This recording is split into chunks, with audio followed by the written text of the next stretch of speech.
تصور کیجئے گا کہ قافلہ اہل حرم کوفہ کے بازار میں کھڑا ہے. اللہ اکبر. ابن زیاد کا حکم آیا کہ ابھی دربار کی سجاوٹ مکمل نہیں ہوئی. محمد کی نواسیاں نامحرموں کے درمیان جلتے سورج کے نیچے بے کجاوا اونٹوں پر بیٹھی ہوئی تھی.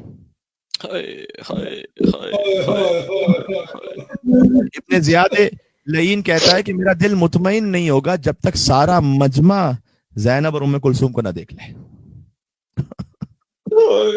اللہ اکبر. یا اللہ یا اللہ. کوئی ایک عام دیندار تو چھوڑ دیجئے، فقط کوئی باحیا خاتون ہو، ان کے لیے کتنا سخت ہے.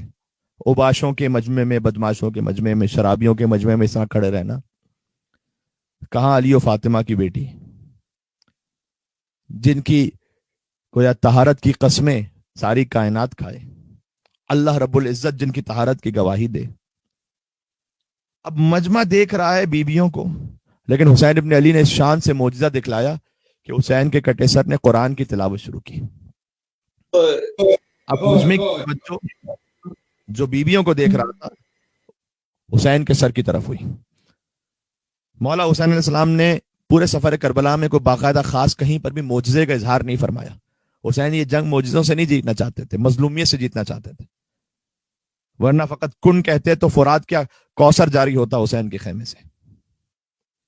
معجزہ نہیں دکھلایا کہ میری بچی سکینہ پیاسی ہے، میں معجزہ دکھلاؤں سکینہ کی پیاس بجھ جائے. نہ اکبر کے کلیجے میں برچھی لگی، معجزہ نہیں دکھلایا کہ تکلیف کا احساس نہ ہو. نہ حسین مظلومیت سے جنگ جیتنا چاہتے تھے. حسین کا لاشا پامال تک ہو گیا، معجزہ نہیں دکھلایا، ورنہ کسی انسان یا کسی جانور کی مجال تھی کہ حسین کے اوپر سے گزر جائے. نہیں. اسباب کے مطابق امام حسین علیہ السلام کربلا میں واقعات پیش آتے رہے. کیا تم مجھے قتل کرنا چاہتے ہو؟ میرے اصغر کا گلا چھیدنا چاہتے ہو؟ میری سکینہ کو تماچے مارنا چاہتے ہو؟ میری بہن کی چادر چھیننا چاہتے ہو؟ ہم معجزہ نہیں دکھلائیں گے.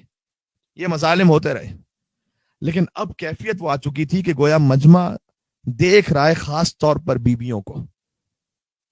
اللہ جانے کتنی سخت منزل ہوگی بی بی زینب پر کہ حسین نے بی بی کی مدد کے لیے نوکے نیزہ سے قرآن پڑھنا شروع کیا. اب مجمع کی توجہ بی بی سے حسین کے کٹے سر پر ہوئی. یہ کس کا کٹا سر ہے جو قرآن کی تلاوت کر رہا ہے؟ بی بی کی ایک عبیدہ نامی کنیز تھی جو کوفہ میں رہتی تھی. آپ نے بی بی ام حبیبہ کے مصائب اکثر سنے. ان ایام میں ہم نے کوشش کی کہ وہ مصائب کے جو تاریخ کی کتابوں میں لکھے ہوئے ہیں لیکن معمولاً پڑھے نہیں جاتے، ہم انہیں بھی آپ کے سامنے پیش کریں. تو عبیدہ نامی ایک کنیز تھی جو کوفہ میں رہتی تھی. اسے خبر ہوئی کہ قربانی کے گوسفند کی طرح حسین کو ذبح کر دیا گیا.